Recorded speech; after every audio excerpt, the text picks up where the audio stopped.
মৌলিক সংস্কারের প্রয়োজনে বাংলাদেশের প্রতিষ্ঠানগুলোকে দলীয়করণের হাত থেকে বাঁচাতে হবে। বাংলাদেশের বিচার বিভাগকে কোন দলের কর্তৃত্বের মধ্যে আমরা যেতে দেব না। বাংলাদেশের সচিবালয়ে যে নীতি নির্ধারণ করা হবে সেই নীতি যেন জনস্বার্থের পক্ষে হয়, সেটা স্বচ্ছতার সঙ্গে জনগণের কাছে উপস্থাপন করতে হবে।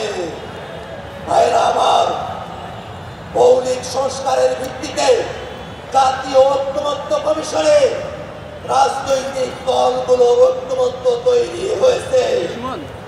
আমরা হয়তো অনেক প্রত্যাশা নিয়ে ঐক্যমত্য কমিশনে গেছি। মৌলিক সংস্কারের যতটুকু প্রত্যাশা পূরণ হয়েছে, বাংলাদেশের মানুষ অপেক্ষা করছে জুলাই সনদের প্রত্যেকটা কথা বাংলাদেশে বাস্তবায়ন করতে হবে। জুলাই সনদকে কোন কাগজে বাঘে আমরা পরিণত হতে দেব না। ভাইরা আমার, সরকার জুলাই ঘোষণাপত্র, জুলাই সনদ প্রণয়ন করবে।